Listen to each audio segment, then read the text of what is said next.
Security headlines.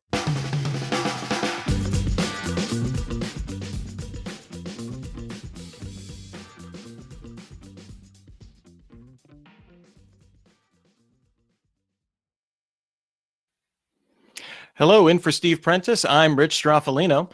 French president pushes for Israeli inquiry into NSO spyware concerns. We've been hearing a lot about those. We'll be digging into the latest details. Casilla gets a universal ransomware decryptor, but demands NDAs from victims who are also their customers. And Microsoft Teams now automatically blocks phishing attempts. These are some of the stories that my colleagues and I have been bringing to you this week on cybersecurity headlines.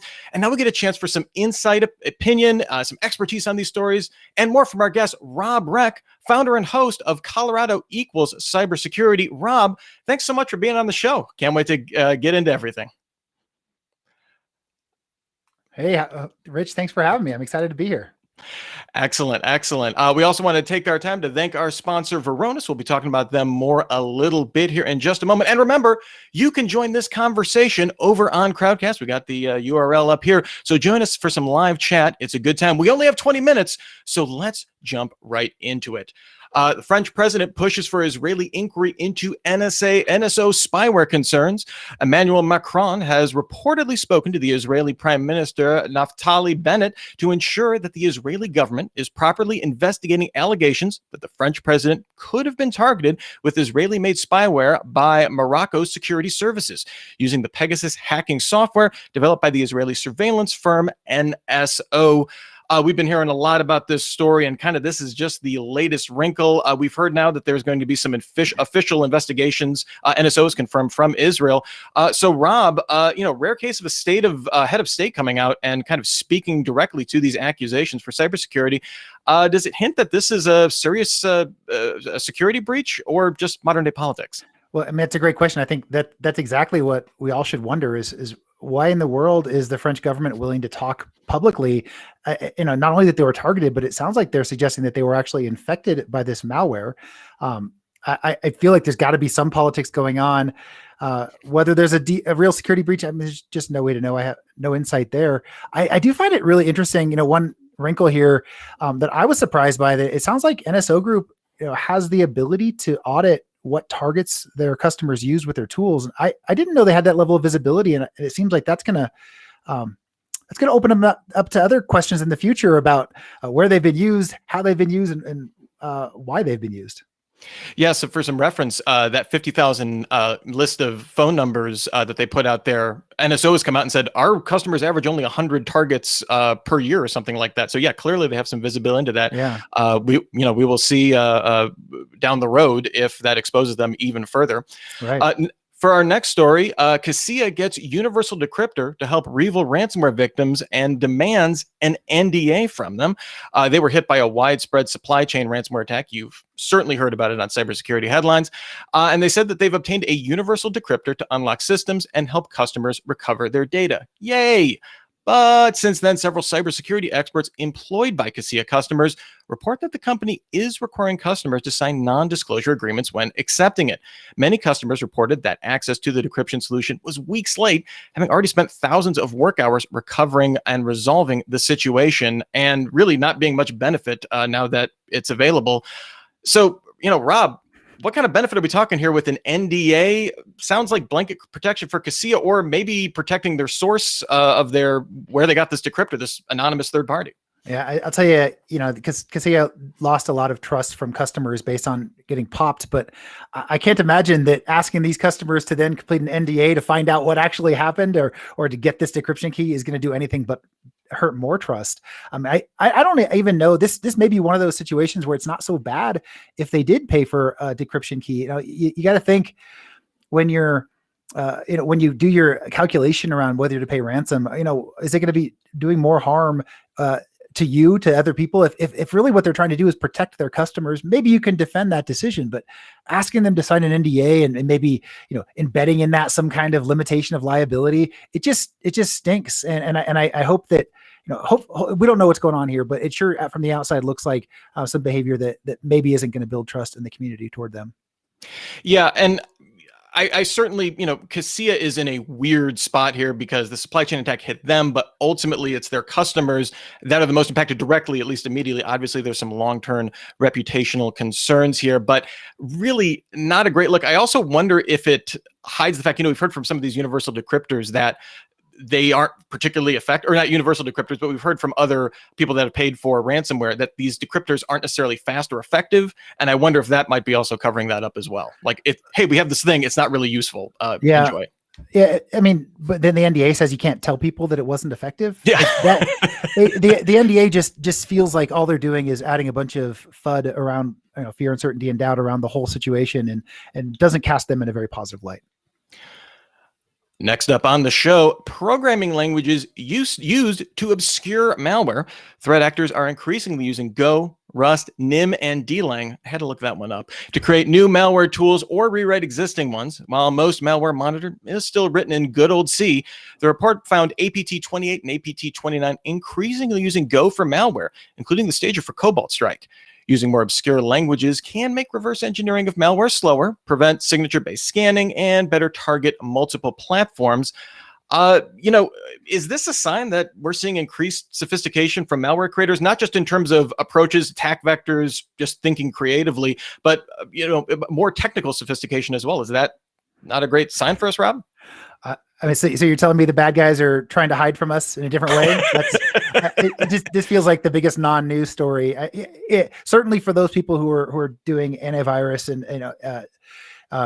EDR type technologies. Yeah, you need to know this, and you're going to make sure we have the tools to get into these new languages that maybe we didn't have coverage on before. But this is just step 7 million in the bad guys learning a new way to hide from us. And yes, I'm glad that we know about it. I don't know why this has got quite as much coverage as it has. I've seen it a number of places as well. Let's go get those guys where they are, wherever they're hiding. Is the subtext to this story, security people now have to learn Go? Is that like why people are like, oh man, I just only if you work at Google. Yeah, thanks Google for making Go so popular. We really appreciate that. All right, next up on the show, Google launches new Bug Hunters vulnerability rewards platform. Speaking of Google, they announced this new platform, and it's community designed to host all of its vulnerability rewards programs, or VRPs, under the same roof. In all, Google says that the researchers have been rewarded over $29 million since January 2010. It's also launched a new Bug Hunter University, which would allow bug hunters to brush up on their skills. Rob, just kind of first thoughts about kind of having this single head for all of their bug reporting vulnerabilities, kind of Chrome, Android, the Play Store, and other projects. Does this have any kind of potential liability similar to like a Patch Tuesday or something out there? Yeah, I personally think this is only a good thing, seeing Google make it easier for researchers to figure out what's in scope, how do they get there, go to one place and explore all the opportunities. It's a really good thing. And the 29 million, it seems like a big number at first. You're going to hear people talk about how it's a drop in the bucket for them, and it doesn't show a real commitment. To me, they're very committed to this, and maybe the money's not where we want it to be yet, but over time, I think they've shown that they're going to continue investing in bug bounties. And man, the university looks pretty cool as well. Yeah, I wonder if you could just speak real quick. How useful are those kind of resources for the larger cybersecurity? It seems like anybody can Google. We can go to Stack Overflow, or there's a lot of different resources out there for bug hunters. Do those educational resources from companies, from vendors, really make that big of a difference? Well, maybe not from every company, but I think for Google, they're going to make a difference. When my experience has been, you have a security person, maybe like an application security person or a network security person who just wants to get into bug bounties, and they want to figure out how to make that step. It's not that easy. It is different than what they've been doing, and having a place where you can kind of go, play by play. Here's how we do it, and I imagine that Google's going to do a good job pulling out actively exploited vulnerabilities and showing how one can test for those. It's going to be a really good place for people to get introduced into it, and hopefully we have a whole new generation of good guys looking for bad things instead of just the bad guys. All right, and now it's time to say thank you to our sponsor, Varonis. What is your ransomware blast radius? The average employee can access 17 million files they don't need, and only a handful live on their laptop. Protect your data from the inside out and detect the early signs of ransomware automatically with Varonis. Visit varonis.com/risk.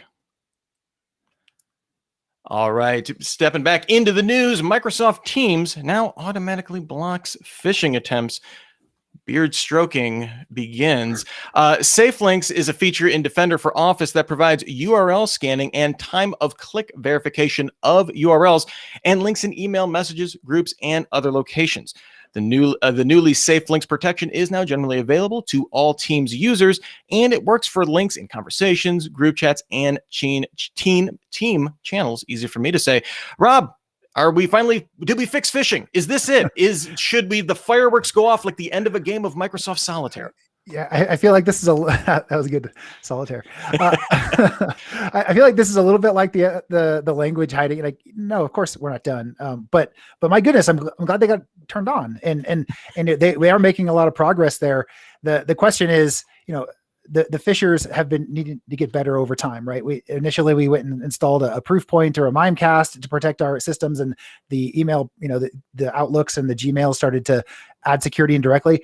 We have to get better, and as you get this point of click security, it actually goes a lot better. And when you get the ability that when something was found later down the road and it pulls out all the emails that were previously delivered, now we're getting even better, right? And I think we're gonna continue to narrow the window from when we discover something's bad to when when it's no longer effective, and that's really great news.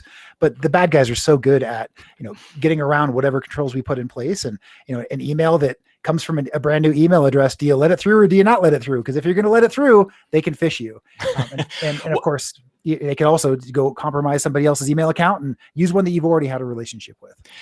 Real quick, is this a differentiator for Microsoft Teams specifically in that kind of team messaging space?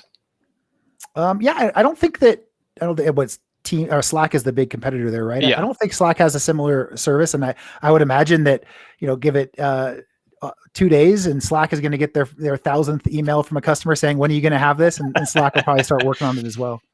Hello, Acquihire in progress. There you go. All right, on to our next story of the day. The U.S. has a new cybersecurity rules for pipelines. The federal government has launched new regulations requiring owners of critical pipelines that transport hazardous liquids and natural gas to implement urgently needed protections against cyber intrusions. They said the quiet part out loud. The security directive requires critical pipelines to take defensive measures to protect themselves from ransomware attacks and other known threats to IT systems. Pipeline owners must also have a cybersecurity contingency and recovery plan in place. This is kind of the big formal directive. We've also seen a federal directive now for agencies to kind of put together voluntary cybersecurity rules for critical infrastructure outside of just pipelines.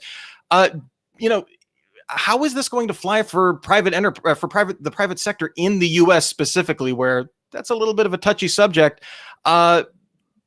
Companies don't love a lot of regulation. They don't love the federal government kind of coming in. Is this just responding to an urgent need? And how effective are these specific ones and maybe some of these voluntary ones that are coming down the pipe? Rich, I want to just recap. You said this is for owners of critical pipelines that transport hazardous liquids and natural gas. Yes. Like, am I the only one saying, how did they not already have regulation around having a security program in place? Yeah. You would think, but SCADA systems, who knows? Yeah, SCADA. I mean, I'm not saying it's easy, and I'm not saying that they'd be good, but I'm surprised. I was surprised that this is news, and as much as I don't love more and more regulations. But my goodness, I think you're going to have a hard time finding people who disagree with having a regulation around hazardous liquids and natural gas having security controls around them. And I would say, actually, in a Congress where it's really tough to get anything done, the one thing everyone can agree on is we don't want to be hacked anymore. So I think you're going to see more and more of these. Well, of course, these are regulations, but I think you're going to see more and more laws as well, and more support from our legislators around these things. As a professional, I see that. Practitioner, I see that a lot of these regulations that they don't always do it right. They're certainly not perfect. Compliance does not equal security, but my goodness, it's a driver, right? And having a driver, having HIPAA hit healthcare, having GLBA go to financial services, all these things have improved security in those industries, and this is one that probably needs it as well. Well, if I were any of these energy companies, I would hire the lobbyists from Facebook and Microsoft who know how to get ahead of regulation, and not even like in a devious way, but to be like, okay, let's set the tone of the conversation. Let's have, have that voice in the room. I think the voluntary way to do that is set up to like say, hey, industry, you need to like self-regulate in a way that's not terrible. And, hopefully that will go through. These are coming through the TSA though. So I don't know exactly how well received they'll be. We will see. Yeah. Next up here, the cost of enterprise data breaches hits a record high. That's according to IBM Security's cost of a data breach report, not exactly bearing the lead there. The average data breach costs an enterprise $4.24 million, up 10% from last year when it actually had dipped a little bit from the year before. Some of this increase is a result of the pandemic increasing the difficulty of containing security events. Not exactly a surprise. This comes as 60% of organizations ramped up cloud initiatives without a corresponding increase in security controls. I mean, digging into this report, there's a lot of interesting notes here. As you know, any kind of this kind of thoroughly researched, reports generally tend to be. But that 60% ramping up cloud initiatives and just kind of being like, I don't know, security controls. Who knows? Is that surprising? That just looking at that stat? Yeah. I guess corresponding increase in security controls that certainly does scare you. Maybe someone said, well, no, we use the same controls in the cloud. I'm not sure exactly how they meant it. I find these types of reports, this one in particular, there's some others as well that are kind of like security porn. Like we read this because holy smokes, these numbers are so exciting. It shows that my job, it matters. And it shows like that if you don't do security, you're in a lot of trouble.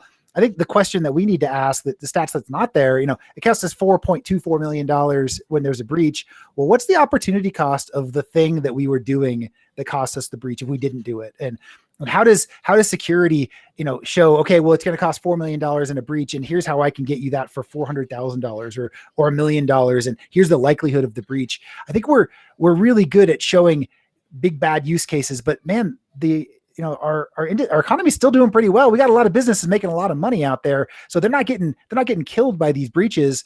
I think we need to figure out where we fit with their other risk, and maybe rather than going after, hey, this is what a breach costs, we can say, here's how we avoid it while still enabling that other thing you want to do. All right. And our last story in our week in review, according to President Biden, severe cyber attacks could escalate to a real shooting war. Pretty serious stuff here. President Joe Biden warned that cyber attacks leading to severe security breaches could lead to a real shooting war with another major world power. He named Russia and China as the USA's partners and possibly mortal competitors down the road, stating further, if we end up in a war, a real shooting war with a major power, it's going to be as a consequence of a cyber breach of great consequence. We've certainly seen some big ones that we can fairly confidently tie back to state-sponsored groups or directly to governments at this point. Doesn't seem like that's going away anytime soon. Strong words here. Rob, what's your take? Yeah, I'm so glad he said this, because I actually believe this is the only real possible outcome from this continual escalation we have of cyber attacks.